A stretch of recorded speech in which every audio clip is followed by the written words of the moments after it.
Marvel Studios' Werewolf by Night is one of the most unique projects Marvel has ever produced, bar none. And for people who are fans of characters like the Werewolf by Night, Man-Thing, and Elsa Bloodstone, I cannot wait to see more of these characters whenever they show up. But for right now, unfortunately, all we got to talk about is some new concept art that shows us what they could have looked like in the series, and a lot more comic accurate at that in some regards. So this comes at us from conceptual artist Ian Joyner, who revealed over on Instagram that he got to do some concept art for Marvel Studios. And it's also revealed that this was done prior to the final casting or completion of anything, so it was sort of a, hey, take a stab at this and let's see what you get. So the first one is Werewolf himself, the Werewolf by Night. And obviously, you can see right here that they very much took classic elements of the Wolfman, you know, the Universal property. That's where the whole classic werewolf look comes from in terms of, well, turning into a lichen and having that whole disease/curse, however they handle it, whatever property. But you get the sense of exactly what they were going for here, and yeah, it's pretty great, and honestly, very awesome to see that they never really went too out of left field.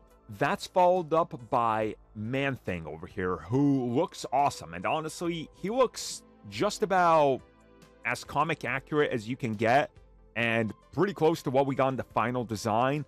Quite obviously, there's a couple little extra things that they added to him in the final look, like flowers and a little more color, but it makes sense because, hey, it would grow on him. So here he looks more or less the same. The rib cage in the middle there, though, is kind of creepy, and I really like it. This reminds me a lot of like a cosmic horror type of approach to it, which I think is really cool. And finally, you guys know I'm a huge fan of these characters, and a character I absolutely love in the comics is Elsa Bloodstone. What I like here is that they naturally kept her redhead here. They gave her a comic look style outfit. They didn't go too old with the old blonde look she has, which I thought was absolutely horrible for her. You could tell they were following more of the recent trend, and that obviously this is a more finalized suit.